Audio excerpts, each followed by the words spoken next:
ॐ त्वमेव साक्षात् श्रीमहालक्ष्मी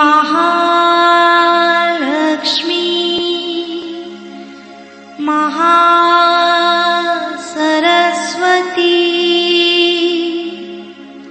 महाकाली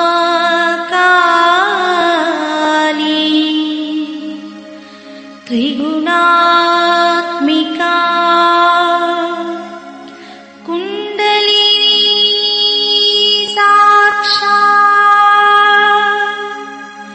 श्री आदिशक्ति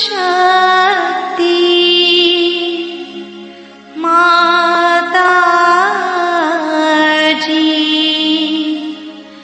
श्री निर्मला देवी नमो नमः।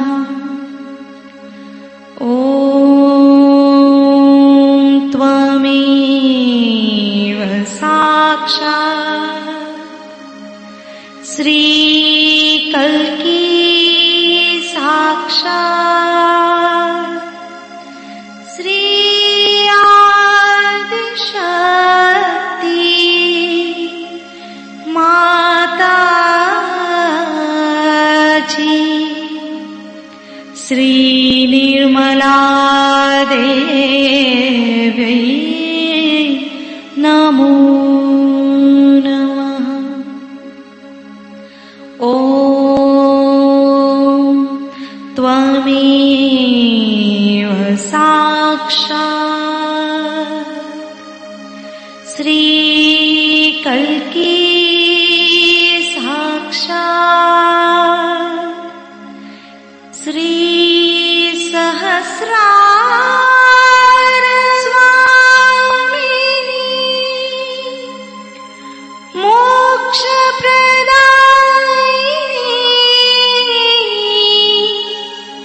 माताजी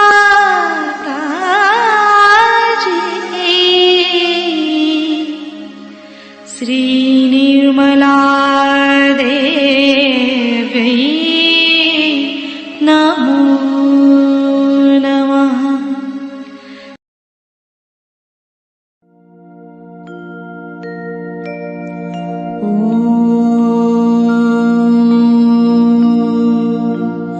तमेव साक्षात् श्रीगणेश साक्षात् श्री आदिशक्ति माताजी श्री निर्मला देवी नमो नमः।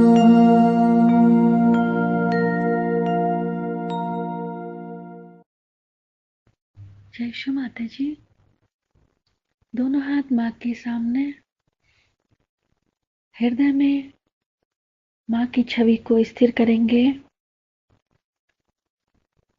माँ से प्रार्थना, परम पूजनीय श्री माता जी, हम सबको पूर्ण संतुलन दीजिए।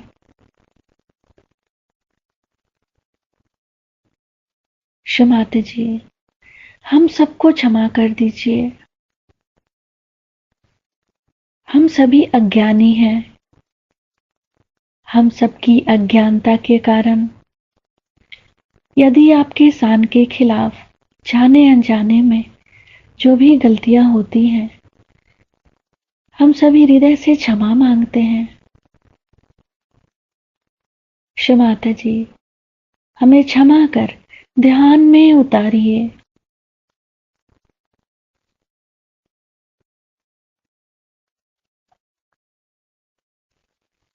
दोनों हाथों पे माँ की प्रेम को अनुभव करेंगे।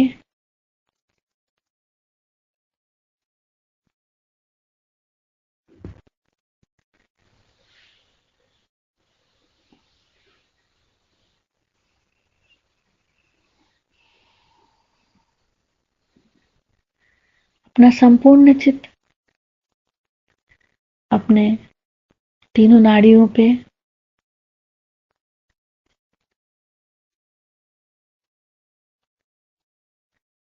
अपने चित्त को सेंटर स्वादिष्ठान पे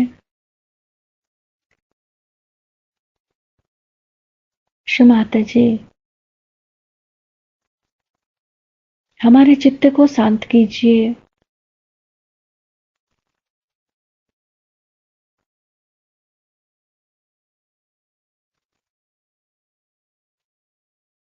लेफ्ट नाभि को देखेंगे। माता जी आपकी परम कृपा में हम शांत हैं, संतुष्ट हैं और उदार भी हैं।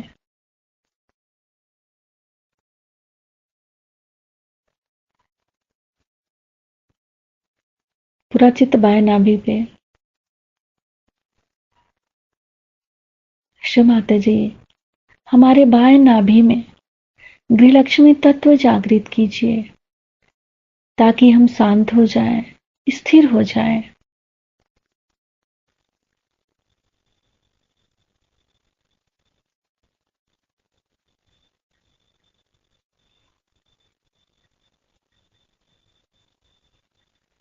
अपने पूरे चित्त को पूरे भाव सागर में क्लॉकवाइज। गुरुर्ब्रह्मा गुरुर्विष्णु गुरुर्देवो महेश्वरा गुरु साक्षात् परब्रह्म तस्मै श्रीमान निर्मलमा नमो नमः। संपूर्ण चित्त को पूरे भाव सागर में क्लॉकवाइज।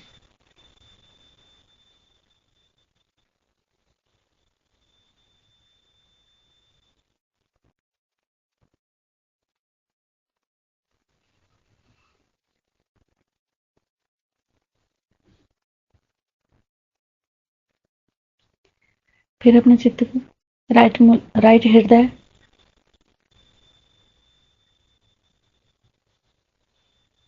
शिव माता जी हमारे अंदर मर्यादा दीजिए।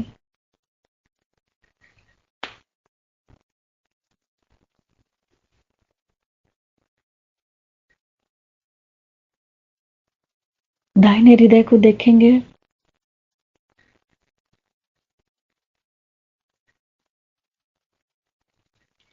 लेफ्ट विशुद्धि,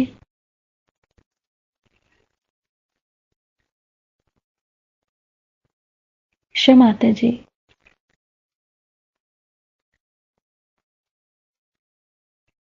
आप ही ने तो हमें आत्मा बनाया है, फिर मैं दोषी कैसे हो सकती हूँ।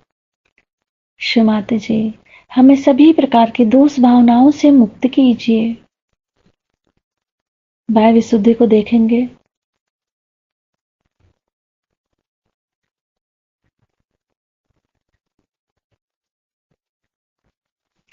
फ्रंट आज्ञा,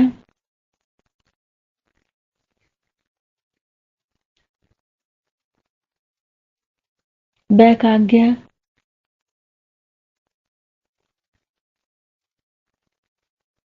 सिर का तालू भाग, सिर के तालू भाग पर मां के श्री चरण कमलों को देखेंगे।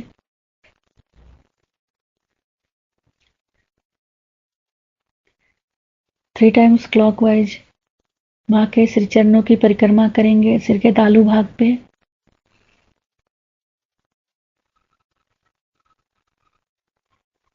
शिव माता जी हमें पूर्ण संतुलन दीजिए।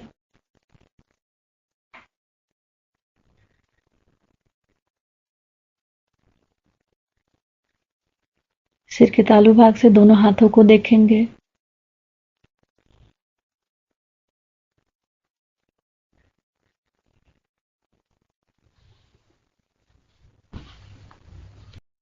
जैसे मैंने कल कहा था कि काम करने पे लग गए तो काम ही कर, यही कहो।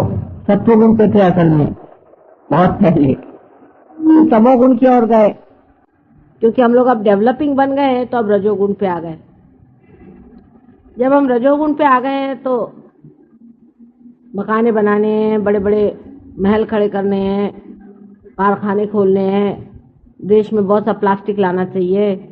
अभी थाली में खाना खा रहे हैं, फिर प्लास्टिक में खाएंगे, बाद में पेपर में खाएंगे। डेवलपमेंट हम लोग जो कर रहे हैं अपना,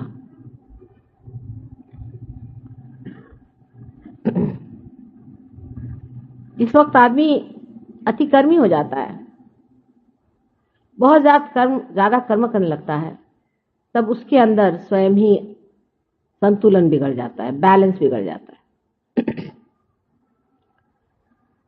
उसकी एक विचित्र सी व्यवस्था अपने कुंडलिनी योग में बनाई हुई है। जो स्वाधिष्ठान चक्र कुंडलिनी में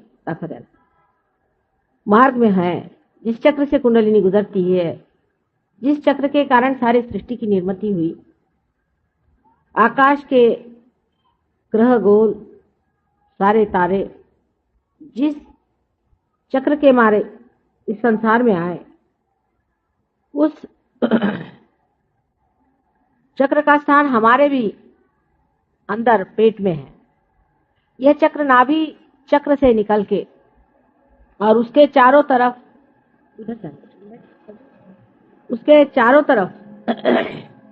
हर एक एंगल में चलता है, आगे पीछे भी हो सकता है। जैसे कमल की डेट होती है उस तरह वो लचीला होता है। उसके ऊपर, उस चक्र के ऊपर श्री ब्रह्मदेव का स्थान है और उनकी पत्नी, या उनकी पत्नी तो नहीं कहना चाहिए क्योंकि वो कुमारिका ही रहती है हमेशा, उनकी सहचरी जो है वो सरस्वती है, या कहना चाहिए उनकी शक्ति जो है वो सरस्वती है।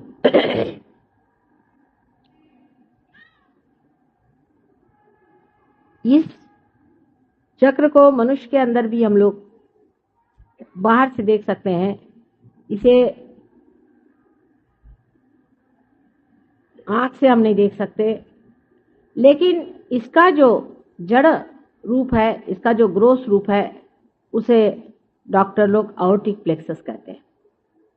इस चक्र में 6 पंखुड़ियां हैं, उसी प्रकार आयोर्टिक प्लेक्सस में भी 6 सब प्लेक्सस हैं। लेकिन डॉक्टर लोग इस बात को नहीं मानेंगे जब मैं कहूंगी कि इस चक्र का मुख्य कार्य ये होता है कि पेट में जो मेद है, जो फैट है, उसको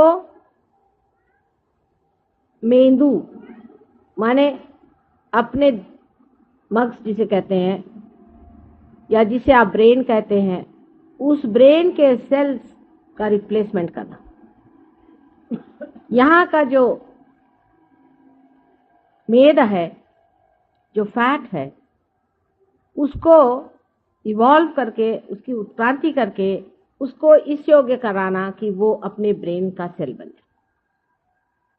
जब हम बहुत विचार करते हैं, जब हम बहुत प्लानिंग करते हैं, जब हम बहुत सोचते हैं, जब हम रजोगुण को इस्तेमाल करते हैं, तब ये कार्य बहुत वेग से होता है, उसमें गति आ जाती है।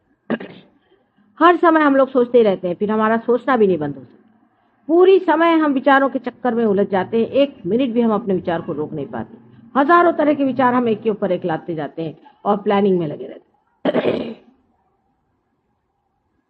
ये कार्य अविरत होते रहता है, लेकिन जब इसकी गति बहुत ज्यादा, जरूरत से ज्यादा बढ़ जाती है, तब इस चक्र के जो दूसरे कार्य हैं, जिसे कि हम कह सकते हैं कि हमारा लिवर, हमारा स्प्लीन, हमारा पैनक्रियाज, हमारी किडनीज, हमारा यूट्रस, इन सब चीजों को ये चक्र देखता है,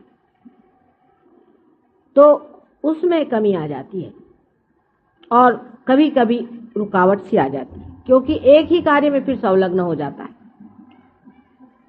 इसीलिए जो लोग दिमागी खर्च बहुत करते हैं, दिमाग का काम ज्यादा करते हैं, उन्हीं को डायबिटीज की बीमारी, उन्हीं को हार्ट अटैक आता है, क्योंकि राइट साइड बहुत चलाने से लेफ्ट हैंड जो है वो उसको, लेफ्ट साइड जो है उसको बैलेंस देने की कोशिश करती है। बहुत आदमी जब काम करता है तो आश्चर्य की बात है कि अगर आप शारीरिक श्रम कर रहे हैं, फिजिकल लेबर कर रहे हैं, तो आपका हार्ट तो नहीं पकड़ना चाहिए, क्योंकि हार्ट तो इमोशनल चीज है, हार्ट तो इमोशन से चलता है। लेकिन बैलेंस के लिए हार्ट अटैक आ जाता है और आपका शरीर आपको इशारा देता है कि अब देखो बेटे जरा काम धीरे करो, फिर बिस्तर पे लेट जाता है। इसी इम्बैलेंस के कारण हार्ट से इशारा आता है और इसी इम्बैलेंस के कारण डायबिटीज की बीमारी होती है क्योंकि आपका जो पैनक्रियाज है उसका वर्किंग खत्म हो जाता है, किडनी का वर्किंग खत्म हो जाता है, इसकी वजह से किडनी ट्रबल्स हो जाते हैं। यूट्रस में इतनी परेशानी हो जाती है कि ऐसे औरतों को बच्चे नहीं हो सकते, बांझ हो जाते हैं। ये सारे इम्बैलेंस के कारण आता है और मेडिकल साइंस में इम्बैलेंस की कोई भी बातचीत नहीं होती। हम लोगों ने डायबिटीज बिल्कुल 1000 गुना ठीक किया है सहयोग में। हालांकि हम ठीक नहीं करेंगे, इसकी वजह यह है कि आप सब डायबिटीज यहां इकट्ठा ना करें, लेकिन जो सहयोगी पार हो जाते हैं उनका डायबिटीज ठीक हो जाता है, ऐसा ही समझे as a by product. Diabetes के कारण मनुष्य की आंखें कमजोर हो जाती हैं, आप जानते हैं, कभी कभी एकदम अंधा हो जाता है, वो देख भी नहीं पाता। डायबिटीज से अनेक रोग और हो सकते हैं क्योंकि अंदर से मनुष्य कमजोर होते जाता है। किडनी में यूरिया बढ़ जाना और इसी प्रकार के जितने भी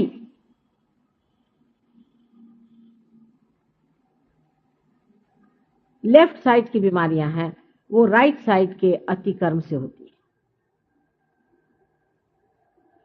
और फिर विचार का भी ऐसा हो जाता है कि जब मनुष्य विचार को अत्यंत जोर से गतिवेग से करता है तो उसके ब्रेन में भी एक तरह का मोमेंटम बन जाता है, माने वो फिर उसे रोक नहीं पाता और वो इस कदर बेतहाशा पागल की तरह सोचने लग जाता है कि अब वेस्ट में इस तरह के अनेक लोग हैं। इसीलिए जहां पर कि रजोगुण अतिशय पे पहुंच गया, जहां रजोगुण बिल्कुल उसके अंतिम एक्सट्रीम पे पहुंच गया, वहां पर लोग अब ड्रग्स लेने लग गए। वैसे भी रजोगुणी शराब पीते हैं अधिकतर। रजोगुणी इसलिए शराब पीते हैं क्योंकि उनको लगता है इससे कुछ बैलेंस आता है, एस्केप है।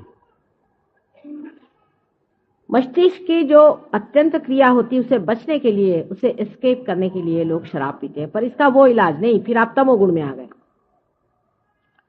और जितने अति से आप दूसरी अति पे पहुंच जाइए तो फिर उतनी अति से आप फिर उसी अति पर पेंडुलम के जैसे दौड़ते रहिए। एक अतिशयता अगर आपने ले ली तो आप दूसरे अतिशयता पे पहुंचते हैं। तो जब आपने अतिशय एक तरह से नशा चढ़ा लिया काम करने का, अति काम करने का, तो उन देशों में जहां की अत्यंत ज्यादा प्लानिंग हो गई, हर एक चीज जहां पर बिल्कुल रजोगुण की अति हो गई है, वहां अब आपको यंग लड़कों में 30 साल के नीचे बच्चों में, या समझ लीजिए 35 साल के नीचे लोगों में आपको 100 में 2 या 3 ऐसे मिलेंगे जिन्होंने ड्रग्स अभी तक चखी नहीं। सोचिए आप, सोचिए कितनी हद हो गई वहां पे। और कम से कम 30% लोग वहां ऐसे हैं जो रेगुलरली, इसमें के रेगुलरली जिसको कहते हैं ड्रग्स लेते हैं। 13 साल की उम्र से लोग वहां ड्रग्स लेना शुरू कर, ये स्केप हो गया शुरू। ये नेचुरल है, क्योंकि जब आप इस कदर परेशान हो जाएं अपने विचारों से कि आप जी नहीं सकते हैं, तो कहीं ना कहीं अपने से भागिएगा, आप अपने को देख भी नहीं पाएगा, आप अपने को फेस नहीं कर सकते। उसके साथ फिर और भी चीजें जुड़ती जाती हैं।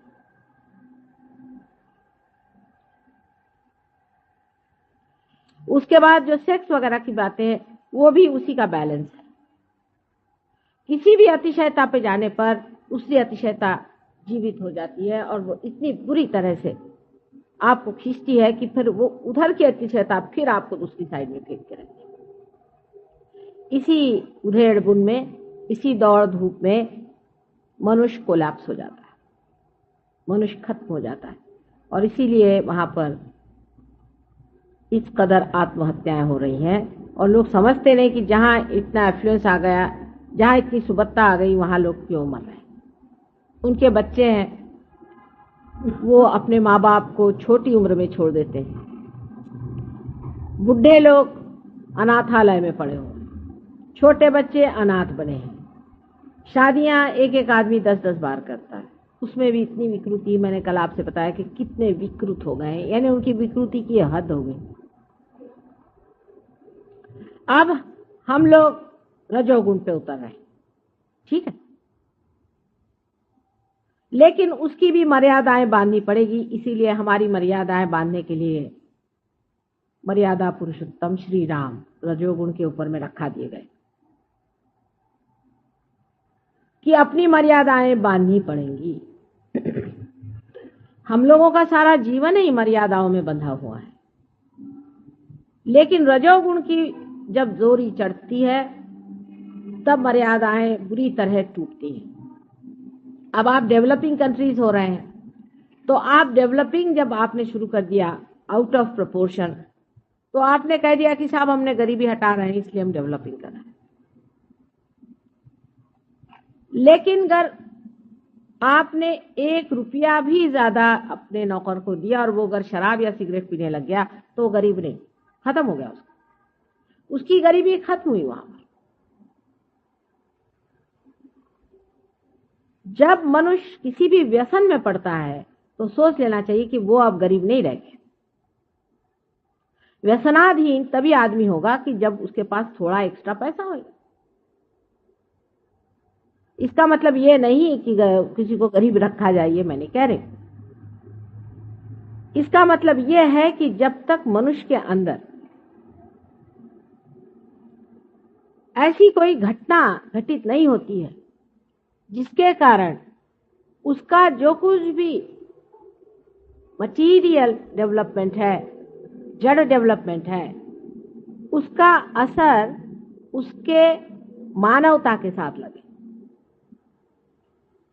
माने मनुष्य जो है वो बड़ा रईस हो जाए, बहुत पैसे वाला हो जाए, तो जरूरी नहीं है कि वो बड़ा शरीफ आदमी हो जाए। हो सकता है उससे बढ़ के दुष्ट कोई ना हो। अगर कोई बड़ा विद्वान और पंडित हो जाए तो जरूरी नहीं है कि ऐसा मनुष्य कोई बड़ा भारी धर्मात्मा हो जाए, बिल्कुल जरूरी नहीं है। उससे बढ़ के क्रूर कोई नहीं होगा।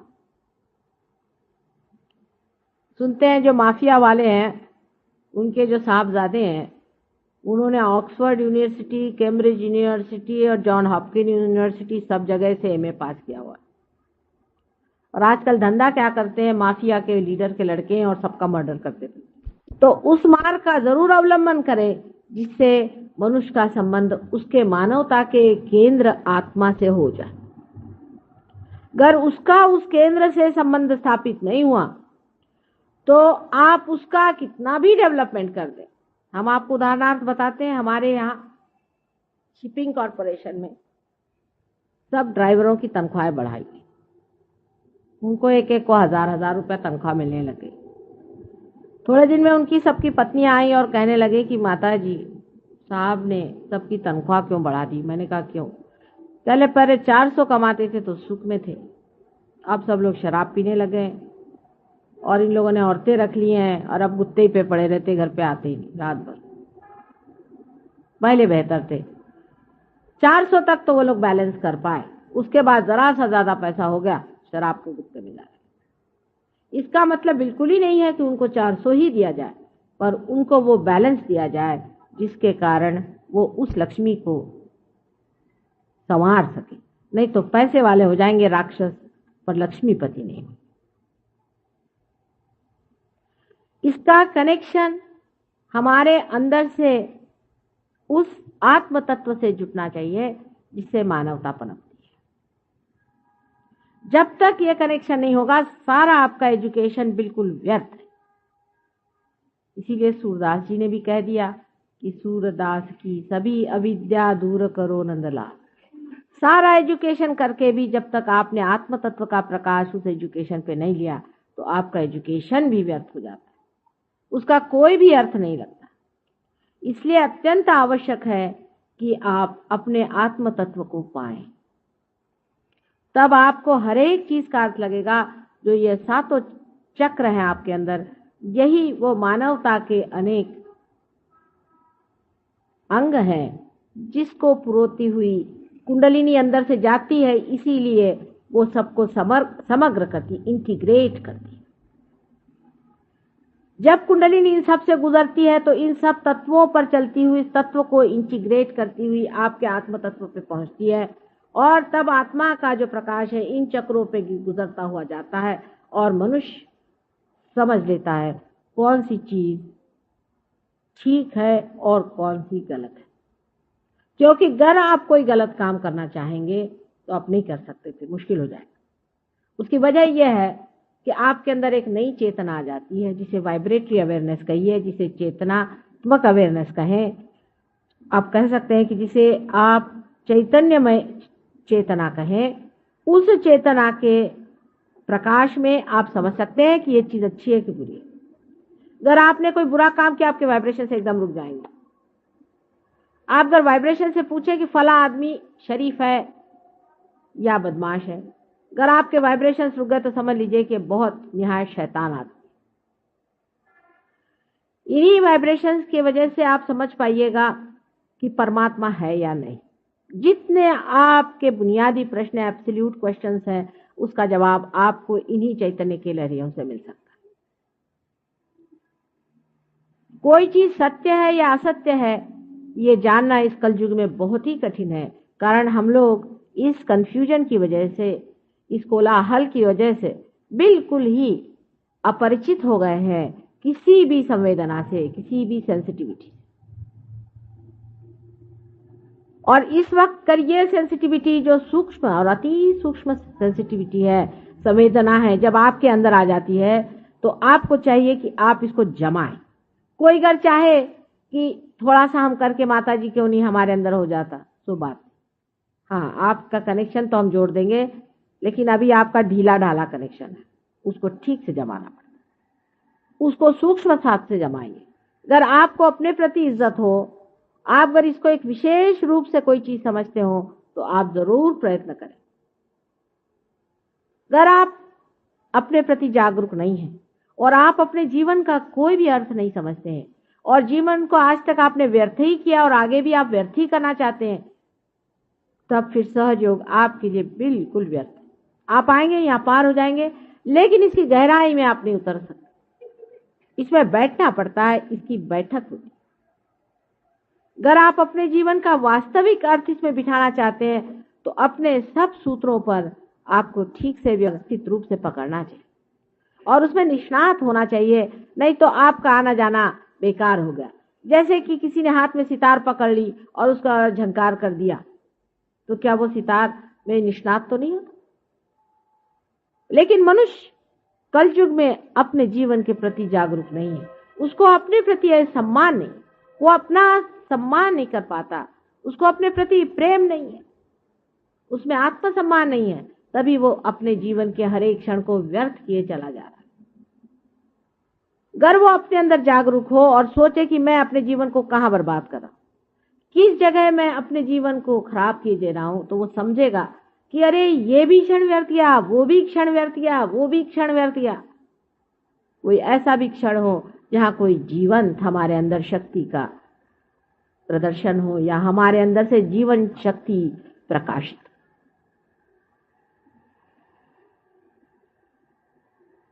यही स्वार्थ है, स्व का अर्थ खोजना ही स्वार्थ है, बाकी सब जो है ये माया का खेल है।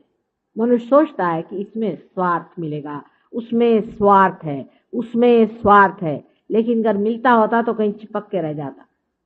कहीं भी स्वार्थ नहीं मिलने वाला। स्वार्थ, स्व का अर्थ समझने से ही स्वार्थ घटित हो सकता है, और इसलिए स्व का सिर्फ अर्थ ही नहीं समझना है, उसमें एकाकार होना है। इसी को हम मेडिकल टर्मिनोलॉजी में ऐसा कहेंगे कि पैरासिम्पैथेटिक नर्वस सिस्टम पे कंट्रोल आ जाना चाहिए। अब डॉक्टर कहेंगे तो कैसे हो सकता है? हाँ, इन लोगों से नहीं हो सकता, डॉक्टरी से नहीं हो सकता है, किसी भी विद्वान से नहीं हो सकता, किसी पढ़ने लिखने से नहीं हो सकता है, न योगे न सांख्य न किसी भी चीज से नहीं हो सकता। ये पहले ही कह दिया, अरे कितने वर्षों पहले से कह दिया, हजारों वर्षों पहले से कह दिया कि इससे नहीं हो सकता है। इसमें माँ की कृपा चाहिए। ठीक है, आप में से जो लोग यहाँ आए हैं सभी लोग इसको पा सकते हैं, लेकिन हर एक इंसान नहीं पाएगा। ये भी बात मैं कहूँ, हर एक नहीं पाता। कल साहब एक साहब आए, वो नहीं पाए तो बहुत मेरे पे बिगड़े। उन्होंने जाके बाहर तमाशा किया, चिल्लाने लगे कि ये सब झूठा प्रोपेगेंडा चल रहा है और ऐसा है और वैसा है। उन्होंने बड़े तूफान मचा दिए। जब वो आए थे तभी मैंने उनको पहले अपने पास बुलाया। मैंने कहा बेटे तुम यहाँ आओ। एक तो उनको कोई बीमारी है गंदी अंदर में, और उनके अंदर में भूत बाधा भी काफी थी। तो पहले मैंने बुला के उनसे कहा तुम ठंडे बैठे रहना जरा, नहीं तो परेशान हो जाओ। लेकिन वो विचलित हो गए और बहुत चिल्लाना चीखना शुरू कर। कुंडलिनी बहुत लोगों का कहना है कि जागरूक होती है तो कूदना पड़ता है और नाचना पड़ता है और फलाना होता है, ढिकाना होता है। जो चीज आप कर सकते हैं वो कुंडलिनी नहीं हो सकती। सीधा हिसाब, आप नाच सकते हैं आप चाहे तो। एक आदमी है वो नाच रहा है, समझ लीजिए अपने आप से नाच रहा है, किसी वजह से भी नाच रहा है, तो आप कैसे जानिएगा कि ये कुंडलिनी है? क्योंकि कोई भी आदमी नाच सकता है, सीधा हिसाब है। कोई आदमी चिल्ला रहा है, कोई भी आदमी, दूसरा भी आदमी चिल्ला सकता है, चाहे उसकी कुंडलिनी जागृत हो चाहे नहीं। ये तो सभी कुछ आप कर सकते हैं। कुंडलिनी का स्पंदन आप नहीं दिखा सकते। आप अपनी आंख से देखिएगा कि कुंडलिनी त्रिकोणाकार अस्थि में स्पंदित होगी या कहीं साइड में स्पंदित होगी। आप अपने आंख से देख सकते हैं, ये आप नहीं कर सकते कि एक किसी पोर्शन में ही पल्सेशन शुरू हो जाए, धड़ धड़ धड़ धड़ धड़। ये तो आप नहीं कर सकते, कोई करके दिखा दे। पर कोई भी चाहे नाच सकता है, कोई भी चाहे कूद सकता है, चीख सकता है। तो आप ये कहिएगा तो अकस्मात कोई अगर चीखने लग जाए और चिल्लाने लग जाए और कूदने लग जाए तो क्या होगा? तो उसका सीधा नाम है उनको भूत बाधा हो गई। जब भी किसी को भूत बाधा होती तो वो ऐसे ही करता, उसके अंदर कोई और आदमी आने की वजह से वो आदमी चिल्लाने लगता है, चीखने लगता है, कुछ भी करने लगता है। कल हमारे बीच एक साहब आए थे, मैंने आपसे बताया था कि वो पूरा हठ योग का व्यायाम मेरे सामने करते पूरा, यहाँ तक कि मैंने उनसे यहाँ आना बंद कर दिया कि मुझे लगा अब इनकी हथौड़ियां पूरी बाहर निकल आएंगी, उसको भी ये छोड़ेंगे नहीं। और वो अविरत करते थे, बगैर किसी एफर्ट के करते थे। उन्होंने कभी हठ योग नहीं सीखा। उनके अंदर कोई भ्रष्ट हठ योगी घुस गया था, वो हर तरह के नक्शे मेरे सामने करता था। यहां तक इस तरह के भूत बाधा के लोग हैं, आपको आश्चर्य होगा कि वो मेरे ऊपर अनेक कविता लिखते। शुरू में जब सहयोग शुरू किया था तो बंबई में एक नौकरानी जो कि बर्तन मांजती, जिसे घाटिन कहते हैं, उसने आते ही बड़े जोर जोर से श्लोक गाने शुरू कर दिए और 15 श्लोक देवी महात्मा के मेरे सामने गाए और एकदम पुरुष के जैसे खड़े संस्कृत में इस तरह से सुनाया कि लोग दंग हो गए कि संस्कृत में इस कदर पांडित्य इस नौकरानी में कहां से आ गया। ये इतने बड़े बड़े देवी के श्लोक कैसे सुना रही, बड़े आश्चर्यचकित हो। उसकी वजह यह थी कि उसके अंदर एक पंडित आ गए थे और वो श्लोक सुना रहे थे। मैंने उन पंडित साहब से कहा, बंधन देके, मैंने कहा आप जाइए यहाँ से, आप इस औरत में आकर क्यों इतनी परेशान कर रहे हैं मुझे यहाँ पर। उसने कहा माँ मैं कब आऊंगा, फिर मैं कब पैदा होऊंगा, फिर मैं तुम्हारे कब गुणगान गाऊंगा, इसीलिए मैं यहाँ चला है। और वहां और भी बहुत से हमारे सहयोगी थे, उन्होंने बात सुनी।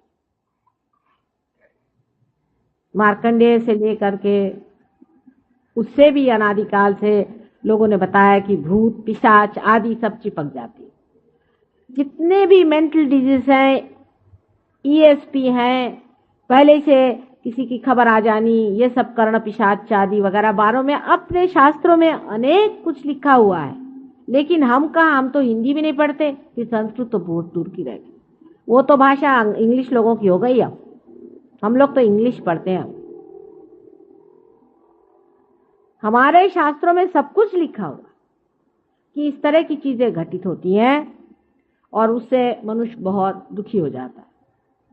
कुछ लोग हैं अपने को बड़े बड़े लोहे के हुक्स में अटका लेते हैं और पेड़ों पे लटका के दिखाते हैं। ये खासकर आदिवासियों में तो बहुत ये प्रथाएं चलती।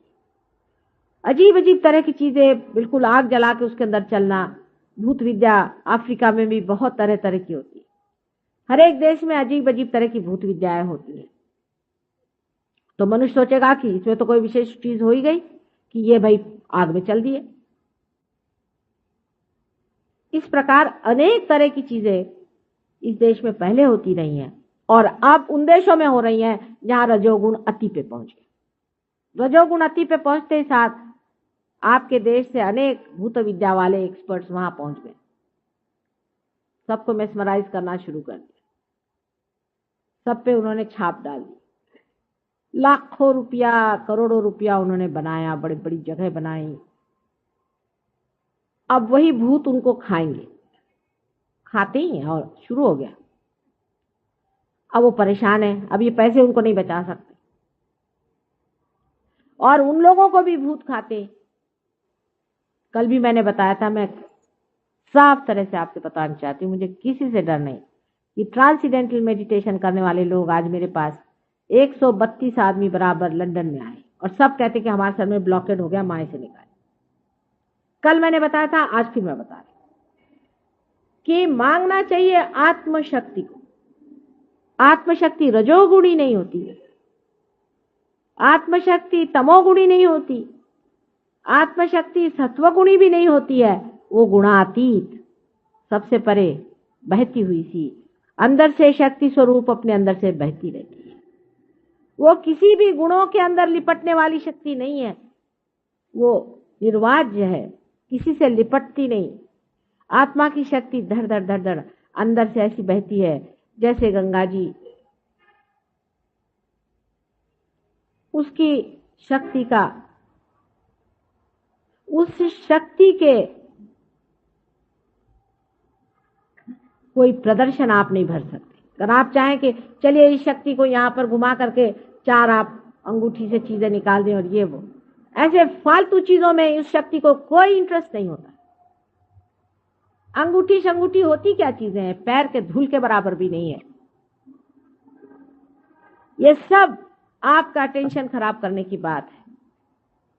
सिर्फ सत्व गुण में रहने से, मध्यम का रहने से, मध्यम स्थिति में रहने से मनुष्य गुणातीत हो सकता है, क्योंकि इसकी जो गति है, ये मध्यम में जो लाइन है जिसे आप देख रहे हैं, जिसे सुषुम्ना नाड़ी कहते हैं, उसी से उसकी गति होती है और उसी से वो आदमी ऊपर उठता है। कुंडलिनी सुव्यवस्थित ऊपर उठती है, उसका उठाने वाला चाहिए। कुंडलिनी बराबर अपने रास्ते से उठ करके ब्रह्मरंध्र को छेद देती है, उसका जानकार चाहिए। जिसको देखो वही कुंडलिनी लेकर के बैठ जाने से वो कुंडलिनी वाला नहीं होता। फिर एक आध मिनिस्टर उससे चिपक जाए तो और भी अच्छा। कोई मिनिस्टर हो जाने से कोई कुंडलिनी का बड़ा भारी वो लाट साहब नहीं हो सकता। कबीरदास कहाँ के मिनिस्टर थे, कितनी पढ़ाई की थी कबीरदास जी ने, कौन से यूनिवर्सिटी स्कूल में पढ़े थे वो। तुकाराम कौन सी यूनिवर्सिटी स्कूल में पढ़े थे, कहाँ के वो मिनिस्टर थे, कहाँ के राजा थे वो। इतना ज्ञान कहाँ से पाया। ज्ञानेश्वर कहाँ के पढ़े लिखे थे, कहाँ उन्होंने इतना ज्ञान पाया, कौन सी पाठशाला में गए थे वो।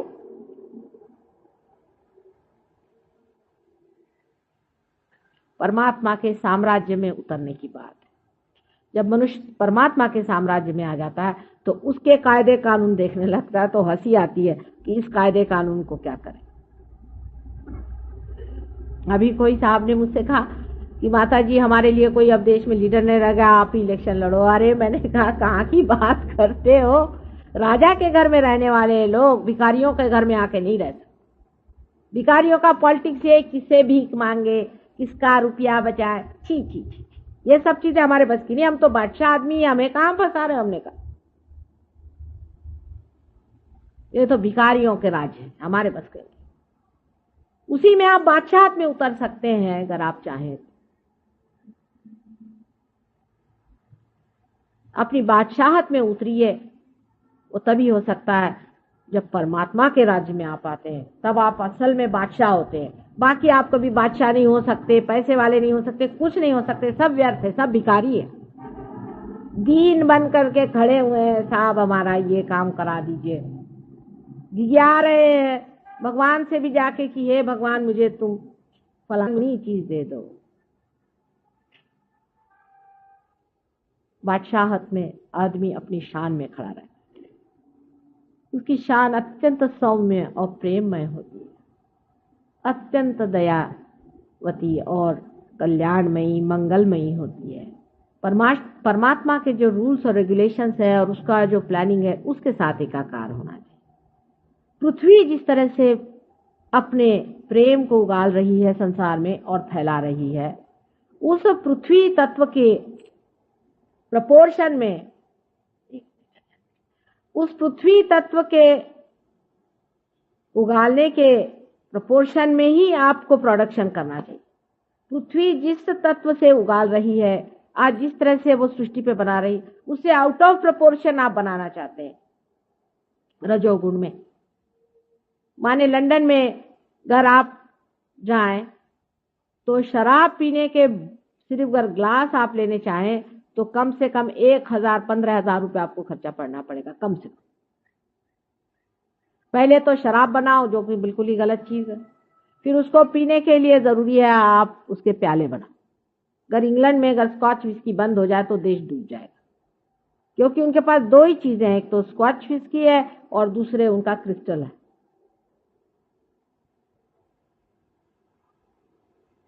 जब मनुष्य बढ़ने लगता है तो वो दूसरों की कमजोरियों पे ही चलता है। अगर कमजोरी नहीं हो तो आदमी को क्या दरकार होगी चीजों की, उसको कमजोर बना दिया जाता है। जिस प्रकार की औरतों को यह है कि भाई तुम्हारी बॉडी ऐसी होनी चाहिए, तुम्हारी शक्ल ऐसी होनी चाहिए, तुम ऐसे होना चाहिए, तुम्हारे अंदर ये चीज होनी चाहिए, औरतें लगी खर्चा करने, उनके अंदर उन कमजोरी डाल दी। रेस का घोड़ा जरूर खेलना चाहिए अगर आप लंदन में रहते हैं, नहीं तो आप वहां के सभ्य नहीं, एलीट नहीं है, आपको रेस का घोड़े का सब आना चाहिए। अगर आप पेरिस में रहते हैं तो आपको शराब के बारे में इत्थम्भूत सब पता चाहिए कि शराब का मतलब क्या होता है, उसको कितना मिलाना चाहिए, उसमें कितना घोलना चाहिए। मुझे आश्चर्य हुआ कि यहाँ पर भी गवर्नमेंट का जो कॉलेज है जहाँ पर कि बच्चों को होटल मैनेजमेंट सिखाते हैं, उसमें 2 पेपर्स होते हैं, उसमें शराब के बारे में सिखाया जाता है कि कौन सी शराब दी जाए कौन सी नहीं दी जाए, क्योंकि आपके होटल ही नहीं चलेंगे। होटल में अगर ये शराब नहीं पिएंगे तो वो रहेंगे ही नहीं, तो पैसा कैसे आए? आपके अंदर जितनी कमजोरी होगी उतना ही रजोगुण प्रबल हो सकता है। अगर आप 2 ही 4 कपड़ों में रह लेते हैं और मस्ती में रहते हैं तो इनके कपड़ों की मिलें कैसी चलेंगी? अगर आप सादगी से रहते हैं तो इन लोगों का व्यापार कैसे चलेगा? अमेरिका अगर जाइए आप तो 50 तरह के हैंडल्स होंगे, यहां तक कि खपरेल जो सर पे होती है वो हजारों तरह की होगी। किसी के बाथरूम में जाए तो पहले पूछ लीजिए कि कौन सा नॉब दबाएं, नहीं तो आप अंदर पहुंचे और देखा खट्ट में। इतना तमाशा करने की क्या जरूरत है? इस कदर आराम पसंदगी, इतना ज्यादा कंफर्ट मनुष्य को क्या जरूरत है कि हर समय वो लोरता रहे? क्योंकि शराब के बाद लोरना जरूरी, लोरने के लिए कंफर्ट जरूरी है, और कंफर्ट जब जरूरी है उसके लिए हर तरह की चीज, ये कुशन बनना चाहिए, फलाना ठिकाना बनना चाहिए, उसमें वो चीज होना चाहिए। इतनी ज्यादा विद्रूपता है, मैं आपसे कहती हूँ, इतनी अगलीनेस आ गई मनुष्य के अंदर, और उसमें शर्म नहीं आती। उसने बड़े बड़े साइंस बनाए हैं, शराब पिलाने की भी साइंस बनाए हैं। फिर औरतों को किस तरह से खूबसूरत रहना चाहिए, उनको टैनिंग करना चाहिए, चाहे उसमें शर्म उतर जाए उनकी, हर्ज नहीं, उनका बॉडी जरूर टैन होना चाहिए। उन्होंने एक चक्कर चला दिया वहां टैनिंग का। अरे भाई, आपको अगर सूर्य की रोशनी लेनी तो बदन पे अगर आपके कपड़ा रहे तो कोई फर्क नहीं पड़ने वाला, सूर्य की रोशनी तो आपके अंदर जाती है, लेकिन टैनिंग होना चाहिए। उसलिए इस तरह के नजारे होते हैं कि आप चल नहीं सकते किसी भी सीशोर पे। एक दिन ये सारे सीशोर सुखड़ करके इन सब औरतों को खींच लेगा अपने अंदर, तब इनकी अकल ठीक हुई। निर्लज्जता संसार में फैलाना चाहिए, क्योंकि निर्लज्ज नहीं होंगे तो इनके कॉस्मेटिक्स कैसे बिकेंगे?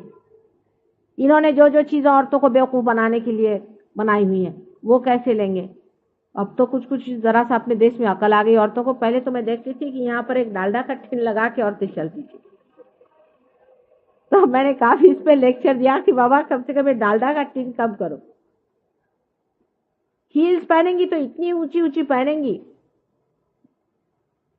आखिर कोई आप ऊंट बनना चाहते हैं? आप इंसान है, भगवान ने आपको कायदे का बना दिया, किस लिए इतने परेशान है? ब्यूटी कॉन्टेस्ट बना रहे हैं, बताइए आप। बिल्कुल अजीब, बहुत ही ज्यादा विकृत और विद्रूप चीज है ये। क्योंकि जब असली रूप होता है तो मनुष्य रूप को देखते ही साथ पूर्णतः संतोष में आ जाता है। ये रूप का लक्षण है कि बस अब रूप का अंत आ गया, इससे आगे रूप नहीं है। वही असली रूप होता है। लेकिन ये तो ऐसा रूप है कि अभी चले एक दूसरा देखा, उसके बाद दूसरा बंदर देखा, उसके बाद तीसरा बंदर देखा, बंदरियां ही बंदरियां सब दूर भरी पड़ी हैं।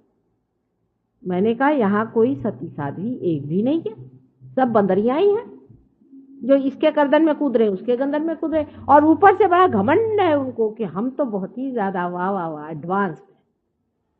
जैसी गधापंती अपने यहाँ की औरतें न करें तो बड़ी मेहरबानी हो जाए। अभी भी इस देश में बहुत देवियां हैं और बड़ी पूजनीय देवियां हैं, इसीलिए आदमियों के कितनी भी गलतियां होने पर भी ये देश रुका हुआ है। आदमी लोग तो सब साहब हो ही गए, उनको तो कोई कुछ कह नहीं, वो तो अब कहना बहुत मुश्किल हो गया, सब साहब हो गए। अब देसी चीज जो है वो बिल्कुल बदतर। अगर आप दिल्ली में, मैंने सुना कि आप कहीं जाइए और आप अगर दारू नहीं पीते हैं तो लोग हंसते हैं आपके ऊपर कि साहब अभी तक आप पूरी तरह से बंदर नहीं बने।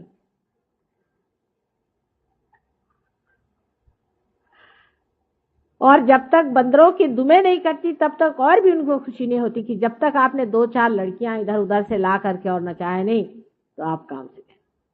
आजकल यहाँ के बुढ़ों को शौक हो गया है कि हम उल्लू न बने। वो एक हमने नागपुर हमारा है देश जहाँ हम रहते थे, वहाँ के लोग कुछ क्रूर जरूर है, कभी कभी पते की कहते हैं, कहले बुलबुलों को हसरत हुई कि उल्लू न हुए। तो बजाय इसके कि समझदारी रखे, कुछ शांति रखे, कुछ शान अपनी रखे, बुजुर्गों को आजकल ये शौक हो रहा है कि हम जवानों जैसे जा करके वहां वो नाचते कूदते हैं ना लोग, जपरे रख करके उस तरह से हो जाए। एक साहब मुझसे कहले, साहब इसमें क्या हर्ज आपको है, हम गरीबी बन के घूमे तो आपको क्या हर्ज है? साहब मैंने कहा मुझे कोई हर्ज नहीं, लेकिन मैं आपसे इतना बता दूं कि आप इस वक्त ऐसे लग रहे हैं जैसे कोई पिशाच होता है। और अगर आप पहले ही से पिशाच बने घूम रहे हैं तो रास्ते में अगर कोई पिशाच आपके ऊपर बैठ जाए तो वो दोष किसका होगा? पिशाच का नहीं, आप ही का होगा। क्योंकि वो देखेगा ये अच्छा एजेंट मिल रहा है अपने ही जैसा, जिसमें जम जाएंगे पूरा। आपकी शक्ल ऐसी है कि उसमें सिर्फ भूति आकर्षित हो जाए। ये सब रजोगुण की कमालात हैं। सुनिए कि आपको पिशाचों जैसे घूमना है तो आप रजोगुण बनिए, डेवलपमेंट करना है तो करिए। जो पैंट 10-10 दिन नहीं धुलती, एक लेडी तो सुनते हैं कि उसने पहनी है तब से उसने धोई ही नहीं कितने दिन से, उसी के साथ नहाती है और सुखाती है। एक एक तमाशे सुनिए आप, उनकी हाईएस्ट डेवलपमेंट आपसे बताएं। अब वहां पे एक पंक रॉक नया निकला है, शायद आप तक पहुंचा नहीं अभी तक, हो सकता है पहुंच जाए। उसमें सिर्फ कुछ बड़ी बड़ी पिने ले करके यहाँ से सिल दिया जाता है, दोनों साइड बड़ी बड़ी पिने, नाक में लाल, यहाँ पे शॉकिंग पिंक, यहाँ पे हरा, ये सब पत्तियां हैं, इनको निकाल निकाल के जोड़ लीजिए और उसके बाद घुमा करते हैं। और वहां कौन घूमते हैं? बड़े बड़े प्रोफेसर। हमारे यहाँ कुछ प्रोफेसर बैठे, संभल के रहिएगा। और एक साहब तो आपको आश्चर्य होगा कि बड़े विद्वान, मैं उनको समझती थी, एक पार्टी में आए तो ये सब करके आए। मैंने कहा ये क्या कहना, आजकल मैंने पंक रॉक ज्वाइन कर लिया। मैंने कहा आप तो काफी अक्लमंद थे, अब आप पंक रॉक में चले। पहले आपको भी बड़ा मजा आएगा, आइए, बड़ी शांति मिलती उससे। मतलब ये है कि कुछ तो भी न्यूसेंस जिसे कहते हैं ना, कि महामूर्ख बन के भी कोई अगर अपने तरफ देखे तो बड़ा अच्छा है। जोकरी बन जाओ वैसे तो कोई देखता नहीं अब, क्योंकि सभी हिप्पी बन गए तो सब एक ही जैसे दिखते, तो कोई तो विशेषता आनी चाहिए। तो मुंह में पिने डाल डाल करके यहाँ से यहाँ तक पिन, ये बड़े बड़े और से बड़ी कॉमन साइट है वहां पे, आपको आश्चर्य हो। मैं आपको सिर्फ विनोद के लिए नहीं कह रही हूँ, असलियत है। और देखते ही आप अचंभे में देखते हैं कि साहब या तो हम पागल है या ये पागल। और वो हमारे ऊपर सोचते हैं कि हम बहुत ही इनहिबिटेड लोग हैं, हमें अकल ही नहीं है कि हम इस तरह का कोई सा भी अच्छा कार्य नहीं कर सकते जिसमें हम अपने को लेट लूज कर दें। हम इतने इनहिबिटेड हैं, हमें कोई स्वतंत्रता की कल्पना नहीं। स्वतंत्रता का मतलब बेछूटपना, उच्छृंखलता नहीं है, महामूर्खता तो बिल्कुल भी नहीं है। स्वतंत्रता इतनी बड़ी चीज है। स्व के तंत्र पे चलना ही स्वतंत्रता है। और स्व का तंत्र यह है जो आपके सामने। जो मनुष्य अपने को स्वतंत्र समझना चाहता है उसको पहले पार हो जाना चाहिए, नहीं तो वो स्वतंत्र नहीं। स्व का तंत्र समझ लेना चाहिए और यही उसका तंत्र है, न तो तांत्रिकों का नेगेटिव जिससे स्व ही उसमें खत्म हो जाए, जिससे स्व पूर्णतया स्वतंत्रता में आ जाता है। जब वो पूर्णतया स्वतंत्र होता है तभी उसके अंदर विजडम पूरी तरह से संतुलित बैठ जाता है। वो जो भी करता है पूर्ण स्वतंत्रता से करता है, लेकिन उसके एक एक इशारे में भी स्वतंत्रता के अनेक प्रकार दिखाई देते हैं। वो किसी से भी नहीं डरता है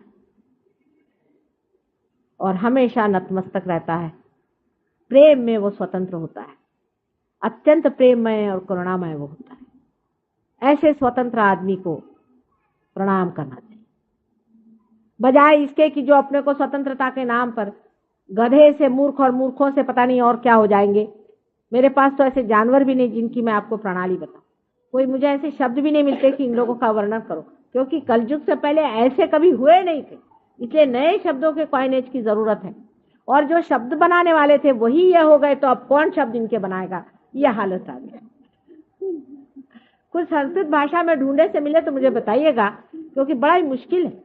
जब संस्कृत भाषा प्रचलित थी तब ऐसे गधों के बारे में किसी ने सोचा भी नहीं था। पुराण में भी वर्णन है कि कलयुग आएगा, लेकिन इस तरह के महामूर्ख संसार में विचरण करेंगे ऐसा पुराण में भी नहीं बताया। ये तो आप देखते ही बनता है। और पढ़े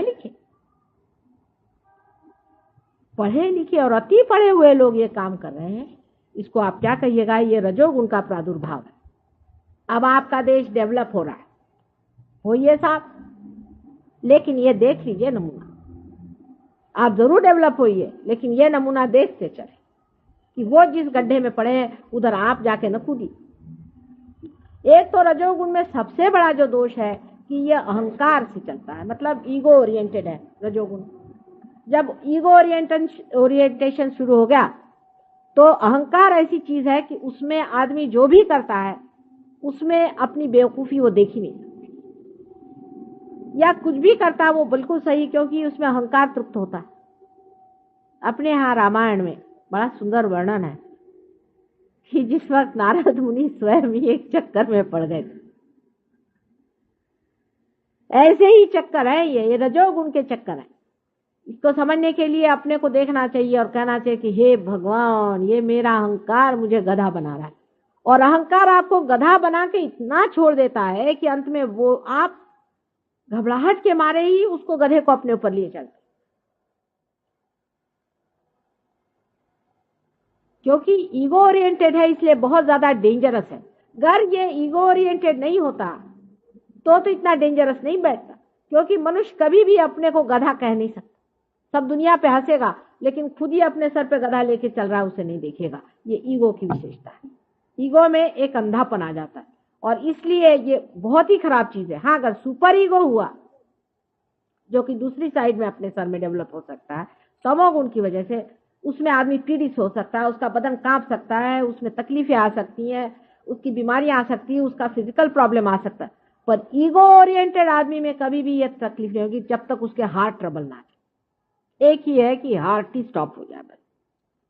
ईगो ओरिएंटेड आदमी को कभी भी कोई भी इस तरह की चीज नहीं मिल सकती है जैसे कि तमोगुणी की रुकावट हर समय हर जगह होती है।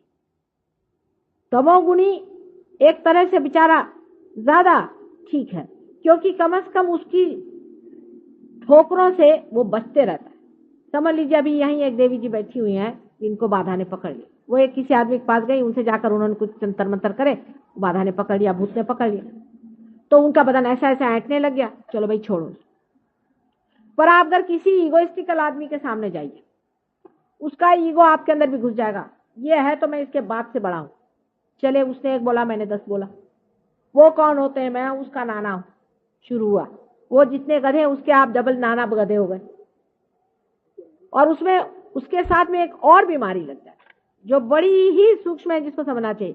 यश बेटा, उसमें एक बीमारी और लग जाती है, यश, सक्सेस। उसके साथ अगर सक्सेस लग जाए तो बड़ा ही प्रॉब्लम हो जाता है। फिर तो आदमी को गधे पे से उतारना असंभव है। सक्सेस अगर लग गया तो बड़े सक्सेसफुल थे वो।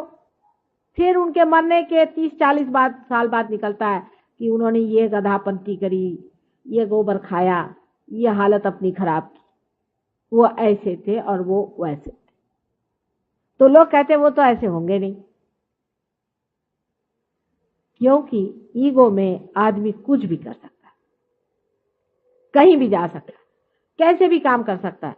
बहुत से लोग हैं ईगो में अकल लगा करके और चोरी छिपे करते हैं, और कुछ लोग हैं खुलेआम करते हैं अगर एक्सपोज हो जाए। लेकिन सबके अंदर एक तरह की एक बड़ी दानव शक्ति कार्यान्वित होती है, और इतनी महामुक्ता उस दानव शक्ति में है। जैसे कि मैंने आपसे कल ही बताया था कि लंदन में 77 साल की बुढ़िया नानी अपने ग्रैंड चाइल्ड से शादी करती है, उनको कोई आश्चर्य, और नाना जी अपनी नातिन से शादी करते हैं, इसमें उनको कोई हर्ज नहीं है। और उसके लिए अब वहाँ कायदा पास कराने वाले हैं, उसके लिए बड़ा वहाँ मूवमेंट हो रहा है कि इस तरह का आप हमारी स्वतंत्रता पे आप आक्रमण कर रहे हैं। ऐसे बेवकूफों से कोई सीखने की जरूरत नहीं, उनके पास कुछ भी अपने पास देने की चीज नहीं है। आप मेहरबानी कर से उनसे कोई चीज नहीं, और ऐसे पैसे की भी अपने को जरूरत नहीं जिससे हम मामूर्ख हो जाए। ठीक है, डेवलपमेंट करना है तो गांधी जी के रास्ते बहुत अच्छे बने हुए हैं, उनके रास्ते से बनाओ, अपने स्थैर्य पे चलो, अपने पास जो संपदा है, अपने पास जो सत्ता है उसे लेकर। हम लोग कितने बेवकूफ बन रहे हैं ये भी आप समझ लीजिए। हमारे पास अगर हम पीतल के इसमें खाते हैं तो बड़े गर्व की बात है कि हमारे पास इस कदर पीतल है, और ये लोग प्लास्टिक के इसमें खाते हैं, और हम लोग चाहते हैं कि हमारे यहाँ प्लास्टिक आ जाए, नहीं तो स्टेनलेस स्टील आ जाए। स्टेनलेस स्टील भी कोई खाने की चीज होती है, जिसको कि लोहा कहते हैं। लोहे में लोग खाएंगे ऐसा पहले कहते थे पुराण में। हम लोग जब छोटे थे तब कोई कहता था कि ऐसा जमाना आएगा जब लोग लोहे में खाएंगे, तो हम लोगों की माँ वगैरह कहती थी हे भगवान ये कौन सा जमाना आ जाएगा कि ऐसी दुर्दशा आ जाएगी, ऐसी गरीबी आ जाएगी कि लोग लोहे में खाएंगे।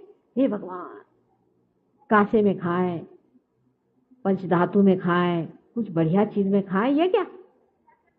तो अब स्टेनलेस स्टील में लोग खाते हैं। मैं वहां से लंदन से आती हूँ तो मुझे लोग लिखते हैं कि भाई नायलॉन की बढ़िया वहां साड़ी मिलती है, अमेरिकन जॉर्जेट लेके आओ। वहां सब लोग हंसते हैं, इंग्लिश लोग, अरे क्या आपके यहाँ कॉटन इतना बढ़िया होता है और आप ये रद्दी कहाँ से ले जा रहे हैं वहां पर। अपने यहाँ कोई अगर कॉटन पहने तो लोग हंसेंगे कि ये क्या कॉटन पहने।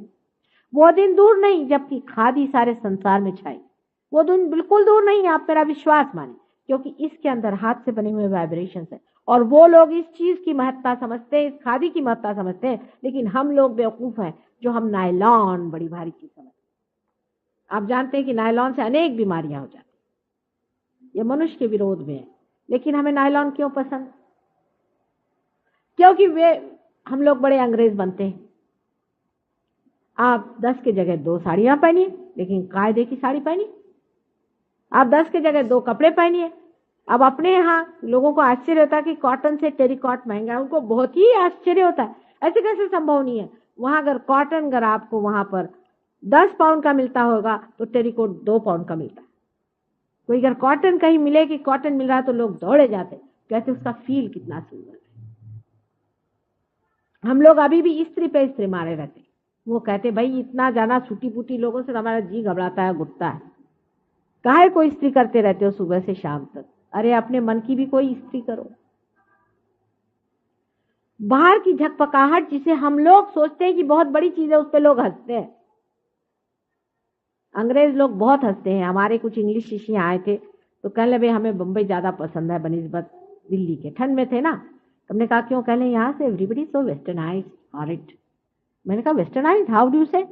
कहले ये सब लोग सूट झाड़े घूम रहे। उन लोग के समझ में नहीं आई बात, वो इसको समझ नहीं पाते। तो मैंने उनसे कहा तुमको भी इन पे रोब झाड़ना है तो सूट पहन के आना, नहीं तो इन पे रोब नहीं पड़ेगा। जब यूनिवर्सिटी जाना तो सबसे बेस्ट सूट पहन के जाना।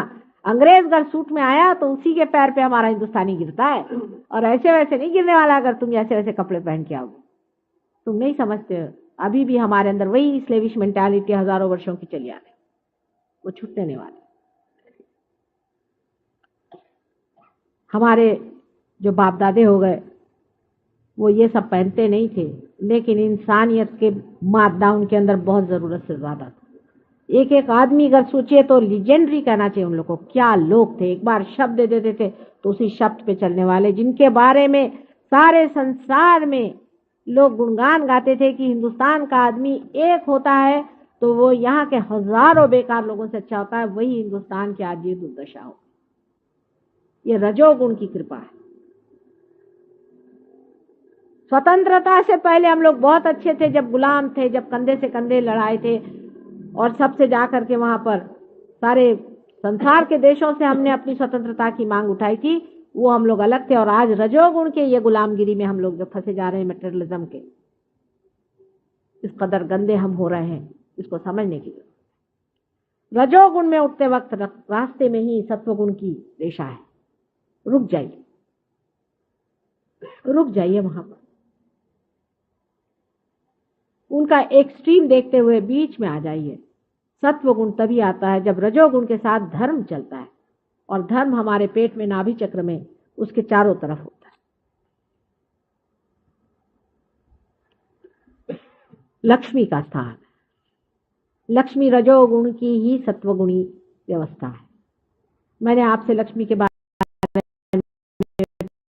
पहले बताया था, कल भी बताया था कि लक्ष्मी स्वरूप जो मनुष्य होता है उसके एक हाथ से दान, दूसरे हाथ से आश्रय होना चाहिए। वो स्वयं मां स्वरूप होना चाहिए।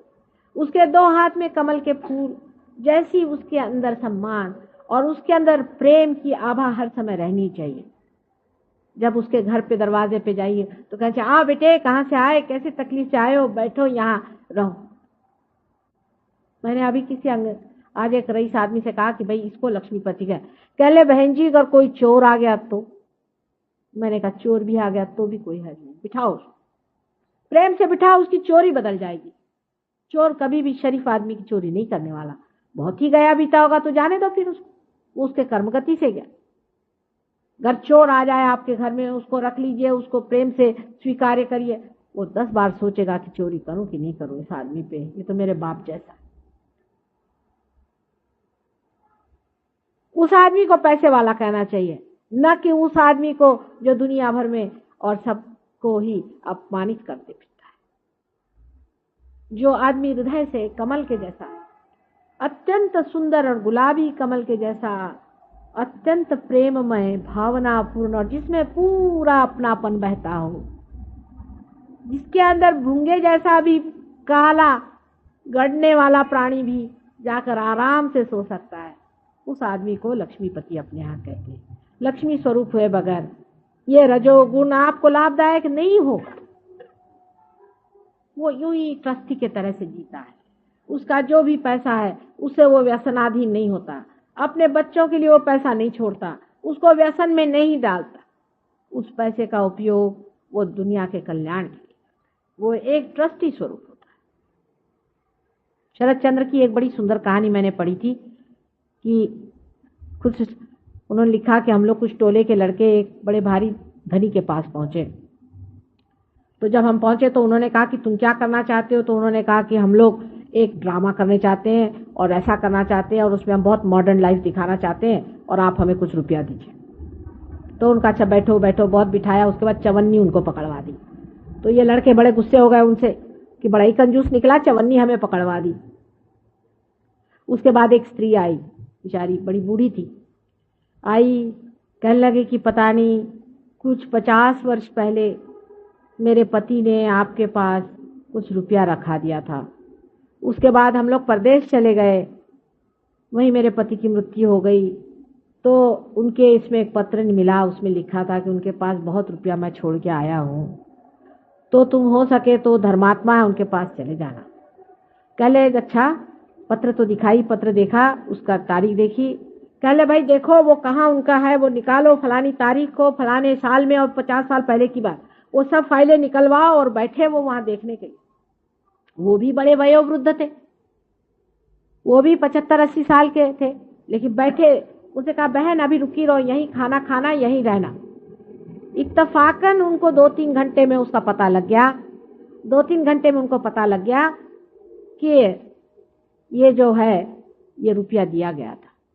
उन्होंने वो सारा रुपया उस औरत को वापस करके सूद सहित वो वापस कर दिया। ये लक्ष्मीपति का लक्षण कि धर्म में खड़े हैं। वो पैसा एक ट्रस्टी की तरह उसे इस्तेमाल करते हैं। बड़ी भारी, मैं शरद चंद्र को बहुत इसलिए मानती हूँ कि मनुष्य की धर्म का तत्व जो है उसको शरद चंद्र ने इतना सुंदर निभाया है, उसके धर्म तत्व को इतना सुंदर दिखाया है। लेकिन हम शरद चंद्र को पढ़ते नहीं, हम तो रजनीश को पढ़ते हैं। रजनीश ये हमारे आजकल के सबसे बड़े हीरो हैं, दड़ियल महाराज और उनके चप्पा गोटी। ये हमारे लिए आजकल सबसे बड़े हीरो साहब हो गए। अपने संस्कृति में कभी भी पैसे वाले की महत्ता नहीं गाई गई, कहीं भी नहीं। हमेशा उसी मनुष्य की गाई गई जो धर्मात्मा है। और आपको भी पता होना चाहिए कि इस देश में आपकी कभी भी महत्ता नहीं गाई जाएगी। आप चाहे कितने भी मंदिर बनवाइए और कितने भी फालतू की चीजें करिए,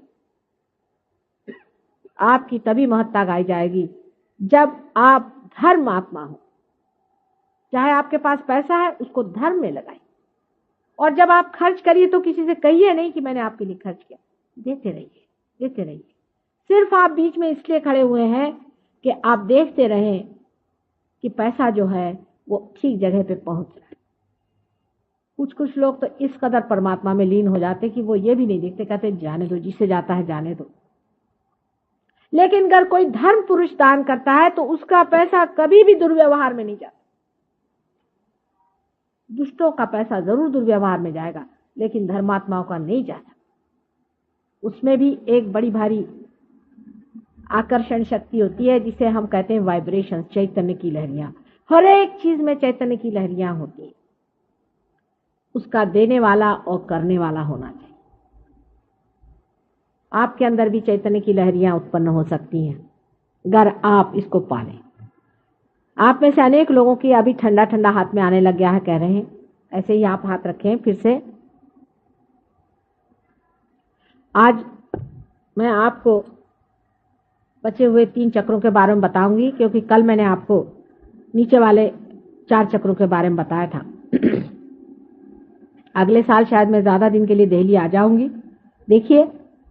लेकिन दिल्ली वाले और बंबई वाले और कलकत्ते वाले जरा जरूरत से ज्यादा बड़े लोग हैं, तो उनके लिए भी 16 राक्षस पैदा हुए हैं, 6 राक्षसी भी। वो बराबर अपना मौके से आ जाते हैं, जहां जहां बैठे हुए हैं। लाला अमके ढमके, राय बहादुर टमके ठमके, फलाने मिनिस्टर, फलाने ठिकाने, उसके लिए सब बने हुए हैं। वो आकर के बराबर जमे हुए हैं सब जगह। मैं गरीब सहयोगिनी हूँ, मेरे लिए तो देहातों में अनेक लोग मिल सकते हैं। देखिए दिल्ली शहर में कहाँ तक लोग प्रगति करते हैं, कहाँ तक बढ़ते हैं, कहाँ तक सच्चाई को पाते हैं। ज्यादातर लोग तो जो फैशन चल रहा है उसी में चलते हैं। आजकल फैशन है तो हजारों आदमी चले जा रहे हैं